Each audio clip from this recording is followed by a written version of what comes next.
انصار کے سردار طواف کرنے لگے. تو ابو جہل کہنے لگا امیہ سے, یہ کون آدمی ہے, تیرے ساتھ کون آیا؟ اس نے کہا کہ یہ سعد ہیں اور انصار جو ہیں ان کے سردار ہیں. ابو جہل نے کہا کہ یہ تو ہمارے دشمنوں کو پناہ دینے والے ہیں. محمد صلی اللہ علیہ وسلم اور ان کے ساتھی صحابہ جو یہاں سے ہجرت کر کے بھاگ کے گئے تھے, ان لوگوں کو دنیا کی کوئی طاقت پناہ نہیں دے رہی تھی, ان لوگوں نے تو ان کو پناہ دی ہے. یہ تو ہمارے باغی ہیں, ہمارے مخالف ہیں, اور تم نے ان کو اپنے گھر میں ٹھکانہ دیا ہوا.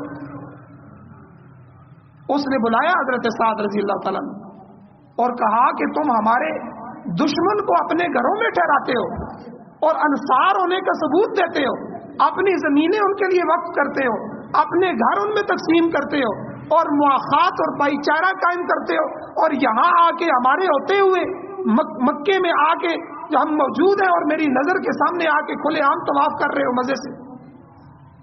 حضرت سعد بھی ایک حیثیت والے آدمی تھے, اپنی قوم کے سردار تھے, یہ بھی سردار تھا.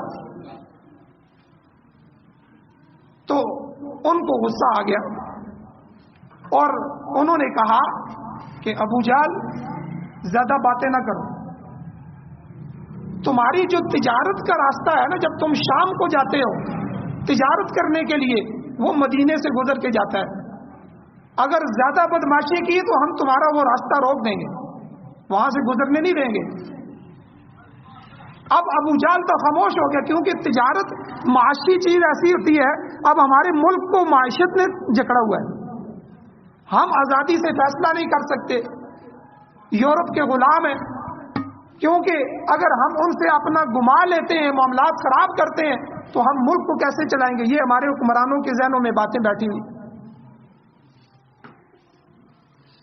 تو ابو جہل سمجھ گیا, کیونکہ 2 سفر مکہ والوں کے قریش کے ہوتے تھے.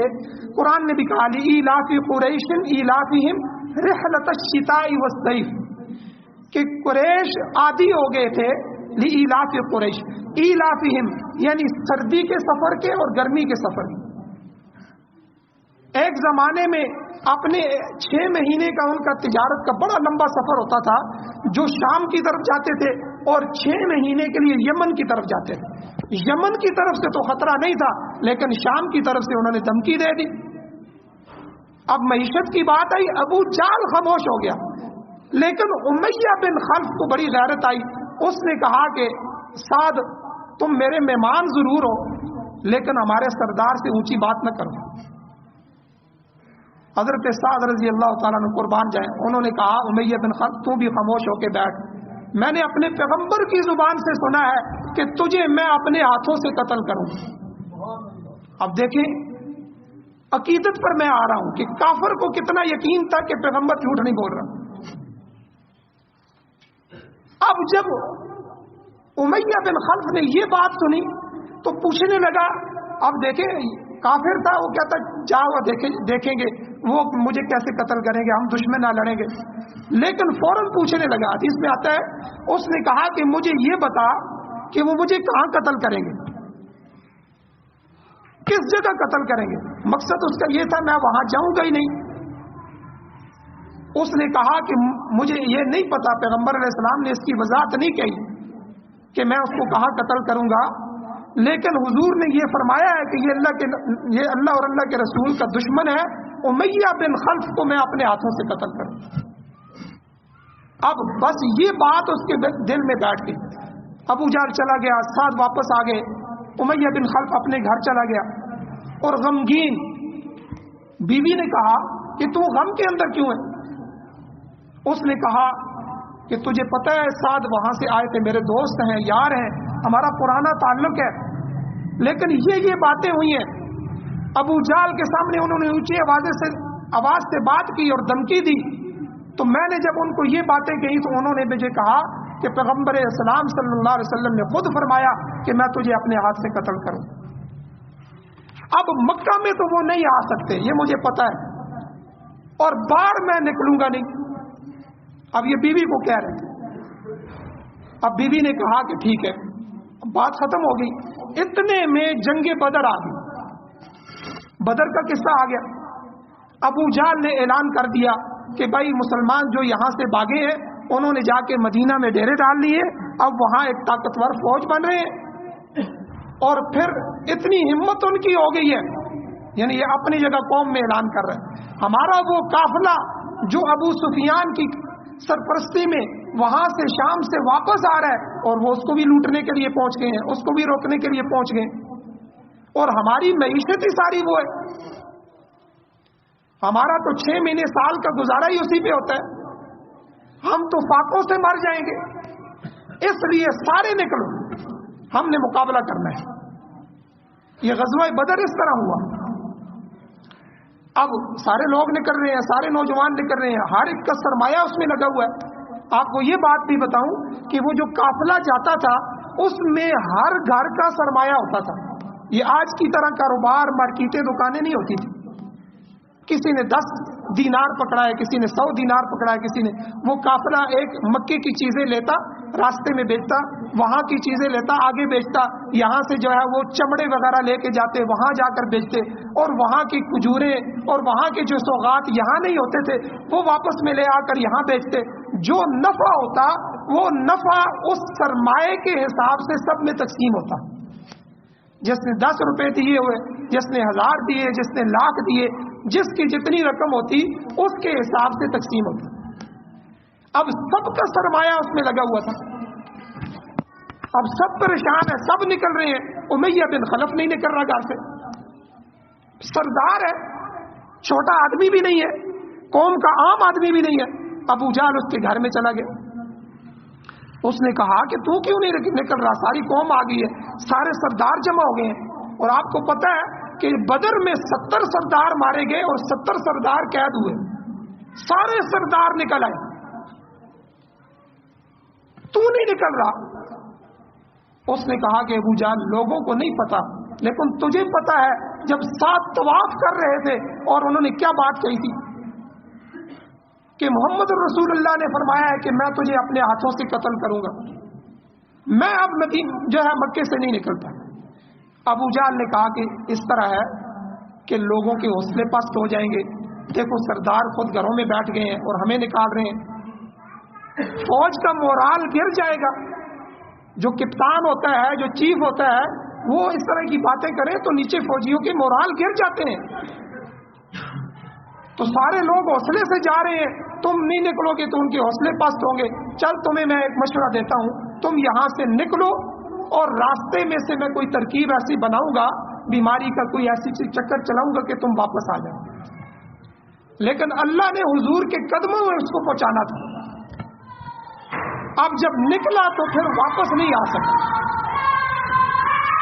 اور پھر باقی آپ فضائل اعمال میں وہ قصہ سنتے رہتے ہیں کہ یہ بدر میں گھوڑا دوڑاتا تھا اور بدر میں کہتا تھا کہ آج محمد رسول اللہ کو اگر میں نے قتل نہ کیا تو وہ مجھے قتل کر دیں، وہ کدھر ہے، میں ان کو قتل کرنا چاہتا ہوں۔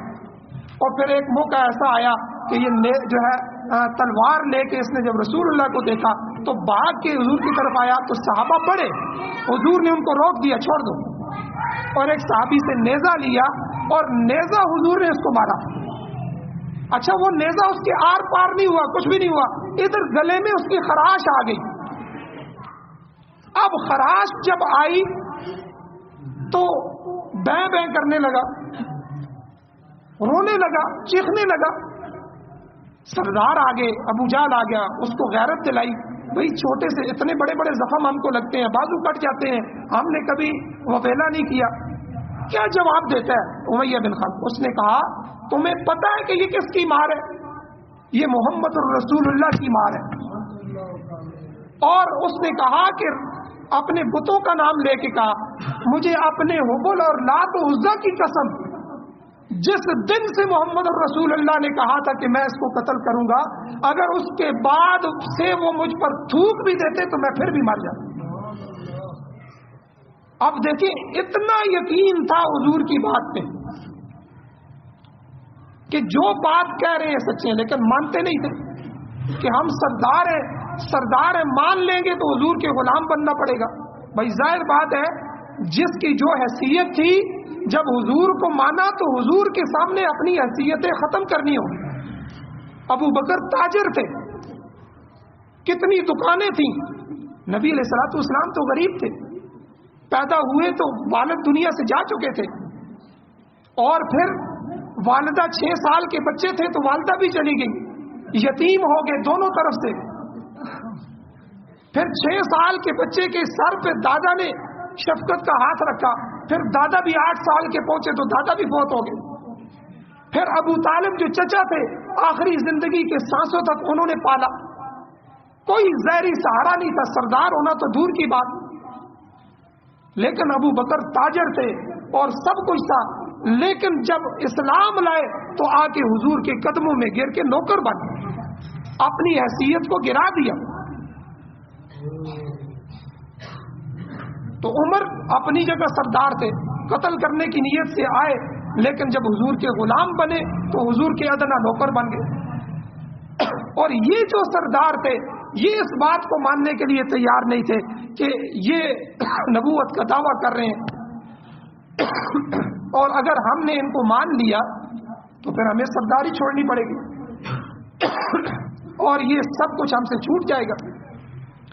اب اتنا یقین رکھنے کے باوجود بھی نبی علیہ الصلوۃ والسلام پر ایمان نہیں لائے، اور پھر آخر حدیث میں آتا ہے کہ وہ اس طرح چیخنے لگا کہ جس طرح بیل کی آواز ہوتی ہے، اور پھر وہ مر گیا. تو کافر بھی حضور کی بات کی لاج رکھتے تھے، ان کو سچا سمجھتے، اور ہم آج اسلام کو سچا سمجھنے کے لیے تیار نہیں. ہم حضور کی تعلیمات سے نفرت کرتے ہیں، پردے سے نفرت کرتے ہیں، داڑھی سے نفرت کرتے ہیں، دین سے نفرت کرتے ہیں، علماء سے نفرت کرتے ہیں، بیٹھ کے کھانے سے نفرت کرتے ہیں. یہ بڑے لوگ کیا کہیں گے، یہ جہنمی لوگ کیا کہیں گے، یورپ والے کیا کہیں گے. نبی کے طریقے کے مقابلے میں جب ان کا طریقہ آتا ہے تو ہم اپنے پیغمبر کے طریقے کو نفرت کا اظہار کرتے ہوئے چھوڑ دیتے ہیں اور ان کے طریقوں کو گلے سے لگا لیتے ہیں. ہمیں حضور کے دین پر کتنا اعتماد ہے. تو میرے بھائیوں، ایک تو حضور کا حق کیا ہے، محبت رسول. میں نے اس کی ساری مثالیں آپ کے سامنے رکھ دی کہ محبت اتنی ہو کہ حضور نے خود فرمایا کہ لا یؤمن احدکم حتی اکون احب الیہ من والدہ وولدہ والناس اجمعین. اپنی اولاد سے، اپنے والدین سے، ساری دنیا کی انسانیت سے، اپنی جان سے بھی بڑھ کر پیغمبر کی محبت. اور عقیدت اتنی ہو کہ جتنا یہ کافر یقین رکھ رہا ہے کہ پیغمبر نے کہہ دیا کہ میں اپنے ہاتھ سے ماروں گا، اور یہودی یقین رکھ رہے ہیں کہ ہمیں موت کا چیلنج دیا گیا ہے کہ موت کی تمنا کرو، اس کے باوجود نہیں کر رہے کہ کریں گے تو یہ سچے پیغمبر ہیں، مارے جائیں گے. تو اسی طرح ہمیں بھی حضور کی ساری تعلیمات کو، ساری باتوں کو، ساری سنتوں کو، ساری ہدایات کو، سارے مسائل و احکامات کو سچا سمجھنا پڑے گا، ورنہ نجات نہیں ہے. اچھا، ایک اور بات سمجھ لیں کہ میری آنکھ دیکھ رہی ہے لیکن حضور فرما رہے ہیں وہ اس آنکھ کے مخالف نظر آ رہے ہیں، تو ہم اپنے آنکھ کو جھوٹا کہیں گے، پیغمبر کو سچا کہیں گے. میرا تجربہ بتا رہا ہے، میں نے بار بار تجربہ کیا ہے، لیکن پیغمبر کی بات اور ہے تو میرا تجربہ جھوٹا ہے، پیغمبر کی بات سچی ہے. اتنی عقیدت ہو. آپ دیکھیں قرآن مجید نے فرمایا کہ اللہ تعالیٰ فرماتے ہیں کہ ہم صدقات کو بڑھاتے ہیں اور سود کو مٹاتے ہیں. یمحق اللہ الربا ویربی الصدقات. اب بظاہر دیکھنے میں، ہمارے تجربے میں، ہمارے مشاہدے میں یہ بات آتی ہے کہ میرے جیب میں 1000 روپے کا نوٹ ہے، اگر میں 100 روپے صدقہ کرتا ہوں تو یہ تو کم ہو رہا ہے، 900 رہ جاتے ہیں. اگر میں اس 1000 روپے کو کسی کو سود پہ دیتا ہوں تو مجھے لازمی بات ہے 100-200 روپیہ اس کے ساتھ دے گا، وہ تو بڑھ رہا ہے. اب تجربہ یہ بتا رہا ہے، مشاہدہ یہ بتا رہا ہے کہ صدقہ کم دینے سے کم ہو رہا ہے، اور سود دینے سے، سودی معاملات کرنے سے بظاہر نظر آ رہا ہے کہ بڑھ رہا ہے پیسہ. لیکن اللہ قرآن میں کیا کہتے ہیں، یمحق اللہ الربا وَيُرْبِي الصَّدَقَاتِ، اللہ سود کو کم کرتے ہیں، اللہ سود کو مٹا دیتے ہیں، اللہ صدقات کو بڑھاتے ہیں۔ تو سچا کون ہے؟ قرآن سچا ہے کہ میرا مشاہدہ سچا ہے؟ قرآن سچا ہے۔ اب اس کی میں آپ کو ایسی مثال دیتا ہوں، آپ کو بات سمجھ آئے گی۔ یہ کائنات کس کی ہے جی؟ بولے کائنات کس کی ہے؟ اللہ کی۔ میں اگر اپنا گھر بناتا ہوں تو اس کے سوئچ میرے کنٹرول میں ہوتے ہیں، اس کی موٹر میرے کنٹرول میں ہوتی ہے، اس کا واٹر سپلائی میرے کنٹرول میں ہوتا ہے، مجھے پتا ہے میں نے اس گھر کو کس طرح چلانا ہے۔ تو اس پوری کائنات کا کنٹرول اللہ کے قبضہ قدرت میں نہیں ہے، اللہ کو پتا ہے۔ اور جہاں ہوائیں تھوڑی سی تیز ہو جائیں وہاں کیا ہوتا ہے؟ علاقوں کے علاقے اڑنا شروع ہو جاتے ہیں۔ اللہ اپنے معمول سے ہوائیں چلاتے ہیں۔ پانی تھوڑا سا زیادہ ہو جائے، ابھی آدھا پاکستان ڈوب گیا تھا ہمارا، تھوڑا سا پانی آیا، بارشیں زیادہ ہوئی، سیلاب آئے، 5-5 6-6 فٹ پانی علاقوں میں کھڑے ہو گئے۔ تو اللہ نے اسے پوری کائنات پر کنٹرول رکھا ہوا ہے۔ آپ دیکھیں بکری حلال ہے کہ حرام ہے؟ حلال جانور ہے۔ اور کتا کیا ہے جی؟ حرام جانور۔ اب بکری 2 بچے دیتی ہے، 1 بچہ دیتی ہے، نسلی ہو تو 3-4 بھی دے دیتی ہے، بہت نسل کی ہو، لیکن عموماً 1-2 بچے ہوتے ہیں۔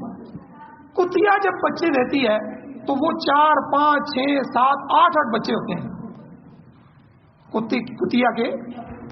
اور بکری کو کھایا جاتا ہے روزانہ، مٹن جو ہے پوری دنیا میں اس کو ذبح کیا جا رہا ہے، اور کتے کو کوئی بھی ذبح نہیں کرتا۔